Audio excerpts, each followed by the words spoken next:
The big question on everyone's mind is just how strong is Omni-Man? I mean, the guy did casually take down a planet, destroy an entire race, and can fly around the galaxy like it's nothing. Does that mean he holds up against the likes of our favorite anime characters like Goku and Saitama? Well, the answer will shock you, as we will prove he is stronger than 99% of anime characters we love to see fight. In Invincible, things can get so crazy that most heroes don't stand a chance to keep things under control. But one person stands above all the rest by a mile. Earth's greatest hero.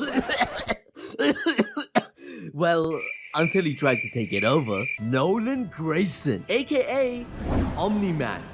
Now. This isn't to say that Earth doesn't have some top tier heroes. The Guardians of the Globe acted as a powerful team of Earth's strongest champions. However, as we saw at the end of episode 1, even together, all of these heroes don't hold a candle to Omni-Man. But when it comes to power, there are a lot of things to consider. First and most obviously, brute strength. However, a person's power is also made up of things like abilities, experience, durability, and speed. So of course, the first thing we need to talk about when looking at Omni-Man is that unlike most of Earth's heroes, he isn't from Earth. Rather, Nolan is from the far-off warmongering planet Viltrumite. This warrior race is a lot like humanity, just better in almost every conceivable way. In Nolan's case, he is about 2,000 years old and has spent the majority of his life conquering planets or training,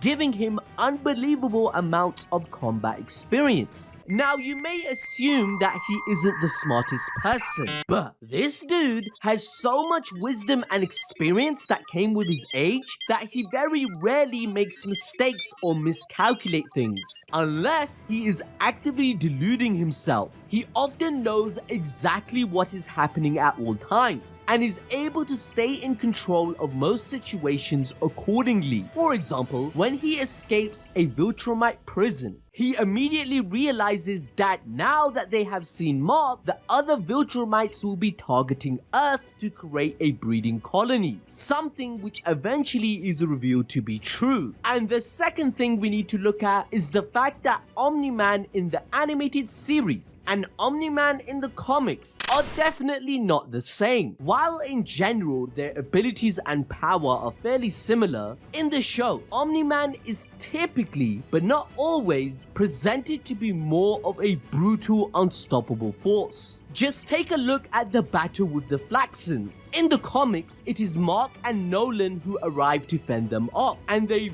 really struggle, to the point that Nolan even considered calling for the Guardians of the Globe for help. After this, Nolan is even kidnapped by the Flaxons, has his powers turned off, and is kept as an enslaved prisoner for 8 months. Compare that to the show, when Nolan cleans up the battle after the teen team dominate the Flaxons, and then as they are retreating, he dives into the portal after them. There is no mercy from this man. He completely devastates their world, destroying their major cities, killing their king, and flattening the survivors with a goddamn mountain before returning home like nothing happened. To say the least, these experiences are not the same. On the other hand, we have Omni-Man's iconic fight with the Guardians of the Globe. In the animated series, it is a brutal slog between he and the Guardians, where he systematically takes them out one at a time, ultimately winning the fight, but being left bruised, broken, and unconscious at the end of it. However, in the comics, it looks like this. Issue 7 is all about how great the Guardians are. Then they group together, and each one is given a single panel where they die until the Immortal is standing alone, shaking in fear until he is beheaded as well. All before we even get our first glance at an uninjured Omni-Man that is completely covered in their blood. The short short version is that in the show, Omni-Man is more brutal, whilst in the comics, we get moments where he is meant to look untouchable, so much stronger than the rest of Earth's heroes, that he can eliminate the most powerful 7 in a single hit before even being scratched. So now that we know that Nolan can effortlessly punch through Earth's greatest defense, meaning he doesn't even have to try. However, if we really want to see what he is capable of, then we need to look at his fight with a much stronger opponent. In Omni-Man's fight with his son, we see that he can hit Mark so hard that he flies through buildings fast enough to split them in half. This being quickly outdone as he later punches him from the ocean to a mountain range that he shatters through. Then we have his flashback where one of his punches launches Alan the alien out of Earth's orbit. So, ladies and gentlemen, that's bye-bye to 90% of anime characters who can't survive space. Bye-bye, tata, goodbye, gaya. The very base of this power is being able to do things like throw and catch vehicles like they are more or less weightless. Hell, the dude even carries a plane in a side panel that we are barely supposed to notice. He's strong enough that in a casual match of catch with his son, which by the way they need to use the entire planet as the pitch, standing back to back and throwing it around the world so the other can catch it.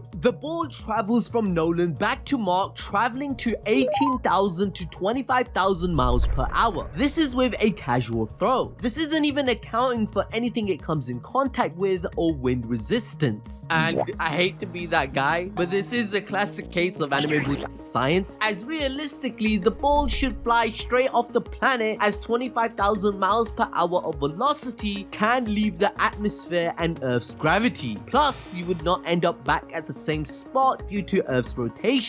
And then there's the fact that it would turn to ash because of air resistance. However, this does prove how strong Viltrumites are without even trying. Nolan has this much power because he's a Viltrumite. They become more powerful with age, and Nolan is over 2,000 years old. This is why he's able to bench over 100 tons, or about 200,000 pounds. Now, this is what we are told at least, but 100 tons is like carrying 15 school buses, and Nolan states he is able to stop a meteor the size of Texas, meaning that's around 270,000 square miles. And in the show, we see him lifting a mountain that he drops on the flaxen world. So this 100-ton number seems way too low. Furthermore, when we look at a character like Conquest, another Viltrumite who is much older than Nolan himself, we can see that a Viltrumite is sealed in a 400-ton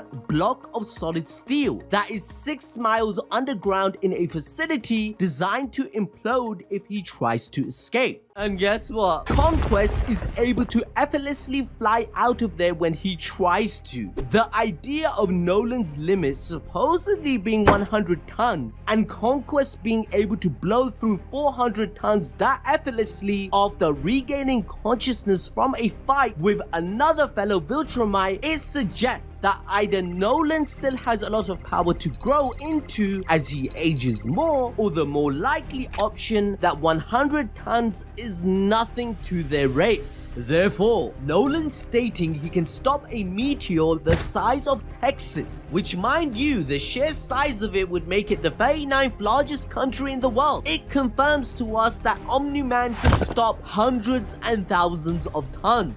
The asteroid thought to kill the dinosaurs was between 10 and 15 kilometers wide, but comparing that to Texas, Nolan can stop 27,000 times more. All of this makes sense, as it is constantly mentioned how Viltrumites have the potential to rip a planet apart, with Nolan, Mark, and Theodos even doing exactly that later on in the series, as they fly through a planet and cause it to explode. If we compare this to anime, in Dragon Ball Z Humanity's Guide, it's confirmed that you need a power level of 10,000 to destroy a planet like Earth. So Nolan is starting to power scale stronger than Raditz and Nappa, who are much lower. But considering the similarities between Viltrumites and humanity, let's suggest that their home world is also comparable. In order to blow up Earth on the scale that the three of them did to Viltrum, it would require around 1 quadrillion, 200 trillion SAR bombers, the most powerful bomb humanity has ever made. This would equate to 60 quadrillion megatons of TNT. Now, of course, Omni-Man did not share the burden all by himself. However, he did tease Mark later on in the series by stating he had to force him to keep up, suggesting this wasn't an equal three-way split of the work. On a casual level though, the best example of Omni-Man's strength is the amount of carnage created collaterally in his fight with Mark. Just him beating down his own son is enough to kill countless people and destroy everything and anything that was unfortunate enough to get close to them. Basically, the dude, he's strong as hell. And I think this is a good point to swap over talking about how durable Nolan is. Being a Viltrumite, Nolan has accelerated healing. This isn't to the point of someone like Gojo using reverse curse technique who heals on the spot, but in most cases, he will be able to get back on his feet pretty quickly regardless of how injured he becomes. For example, we see Mark joining the Donut Club like many other anime characters, who then immediately die. Mark, on the other hand, has a hole punched through his stomach and several eternal organs being pulled out. It takes him months to recover from, but when it's complete, it's to the point where you'd never know he was injured at all. The only exceptions to this are if his brain or heart become too injured for the rest of his body to repair itself, making the go-to way to fight a Viltrumite being to either crush their heads, rip them in half, or to pierce their heart. In the show, we see Omni-Man being more or less comatose after the fight with the Guardians at the end of episode 1, and by the middle of episode 2, he is already recovered and is good enough condition to destroy the Flaxen home world. Nolan can be hit with artillery shells, punches from Invincible, and in the show, he even tanks a satellite laser several times, all without sustaining any injury. Even when fighting the strongest Viltrumite, it looks more like a normal person fighting Mike Tyson rather than someone taking a punch with thousands of pounds of force behind it. The only things that we know of who can really hurt him are stronger Viltrumites, Alan the alien, space dinosaurs called Ragnars, and space racers Gun. That said, there are also some plants that are poisonous to Viltrumites, and the Flaxens were also able to negate Nolan's powers in the comics. So in those cases, they become much more vulnerable. But what about extreme conditions? Well, they can also be an issue for Nolan. And let's put emphasis on extremes here. Viltrumites are able to withstand 6,000 degrees Fahrenheit. That said, towards the end of the series, we see two Viltrumites match even feats Saitama performed against Garo, where they fight inside of the sun for a while, with the surface of the sun being about 10,000 degrees Fahrenheit, and its core being 27 million degrees Fahrenheit. So depending on how deep they were, it's a huge range of possibility. But it must be said, the fight on the sun is definitely too much for Viltrumite bodies to deal with. Whilst they don't burn away instantly, by the end of the fight, one of them does get burnt up whilst the other is barely holding onto life before he gets rescued. Again, it seems that 6,000 is a safe temperature whilst they can push themselves even beyond. We are told that Viltrumites have a special ability where they can change the atoms in their body to allow normal body functions to continue in extreme temperatures, even if it's as hot as the surface of a star, which could be a range of 4,040 to 89,540 degrees in Fahrenheit. And this isn't even accounting for Mean Supreme's eye beams who hit Omni-Man clean. They are as hot as the sun and can one-shot moon-sized space factories that tear planets down. The space factory was large enough to be a world unto itself in size. On the other end of the spectrum, we have the cold. Viltrumites can deal with negative 175 Fahrenheit according to the source material. And again, we have an issue with that material. Viltrumites are able to hold their breath and survive in space for weeks at a time. And deep space has a supposed baseline temperature of about negative 450 Fahrenheit. Although depending on things like proximity to planets or stars that can of course change. For reference, a normal human body has a rough limit of dealing with -50 to -70. By the time you reach those numbers, you will experience frostbite in under 5 minutes. You'd start experiencing severe hypothermia pretty quickly as your motor skills begin failing, and then your organs shut down. Now, Omni-Man over here is dealing with at least 3 times that cold comfortably, and possibly up to 9 times that cold for weeks on end without any issues. And just to scale Omni-Man's feats in durability even more, Supreme is so strong that he can hit opponents to the center of the earth and is able to move continents. Supreme and Suprema show the ability to fly past the event horizon of a black hole and come out undamaged. He's also durable enough to smash through planets and stars at light speed. But here comes Omni-Man being an equal match as they went toe to toe. But since I mentioned light speed, it's a good time to mention Omni-Man's. Right at the start of the series, we hear about how he fights a dragon in Taiwan and stops a flood in Egypt before coming home for dinner. When flying with Mark, he disappears briefly to stop dams breaking and chemical fires before Mark can even react to them. And when Mark comes home, while Nolan and Debbie are doing the dirty business, Nolan dresses both he and his wife and fixes the entire room before Mark can even open the door. Though he does put her shirt on backwards. I'm fast as boy. Now, speaking of Debbie, in the show, we see her keeping track of how long it takes Nolan to fly from their house to a few restaurants in Europe, noting on her map that it takes Nolan about 5 minutes to fly 4,000 miles. He isn't rushing or anything here, so we can assume a pretty casual speed for him would be 800 miles per minute, or around 50,000 miles per hour, which makes it out to be Mark 39. But, plot twist, Debbie didn't consider how long it takes to order and receive the food. They are getting, oh my lord, I can't pronounce this, tagliatelle from Rome. And I don't know about you, but I've never ordered pasta and had it show up in less than 10 minutes. So we can assume that he is actually just waiting for his food most of the time, and that really he is traveling at light speed, not the speed of sound. Now you might be thinking, Oh my god, ABD's making hand cannon, he's going a bit too ballsy.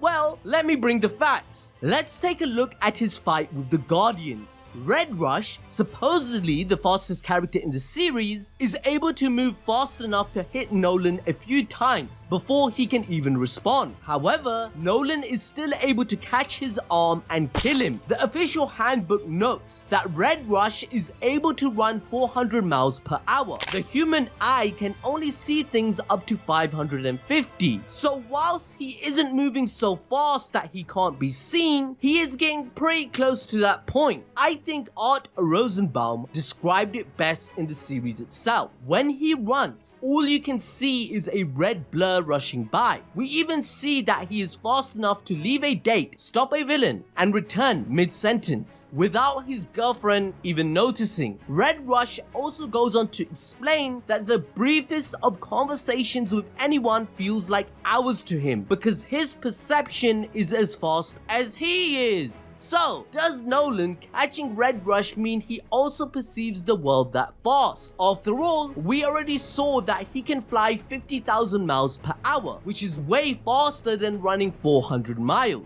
Well, no. This comes down to how their powers actually work. Red Rush is basically living life in slow motion, maybe 10 times slower than a normal human being, as Usain Bolt can run 28 miles per hour at his peak, and if he's running 400 times, so I'm gonna summarize it that he's experiencing life 10 to 20 times slower than us. So that means he is fast, but that's all there is to it. In Nolan's case, he doesn't experience life or time any differently than anyone else. Rather, the way that Viltrumites fly, and specifically we are talking about flight here, is by manipulating gravitons. Therefore, Omni-Man is having the world around him push and pull him to places faster. So whilst he can fly way beyond Red Rush's speed, just how fast can he fly? In the official databook, we find that Nolan can fly at speeds rivaling starships, where he can spend 2 weeks holding his breath in space, where he can cross between 4 and 10 light years at a time. As the name suggests, a light year is how far light can travel in a year, just under 6 billion miles. And Omni-Man is doing 4 to 10 times that in just 2 weeks. If this distance ends up only being 4 light years, then Nolan is moving about 70 billion miles per hour. Whereas if it is 10 light years, then Omni-Man is moving around 175 billion miles per hour, putting his flight speeds between 100 and 260 times the speed of light. This pretty much dwarfs and outscales a lot of the most popular anime characters. So to put it simply, the rest of Earth just does not compare when it comes to Nolan or other Viltrumites. Even in special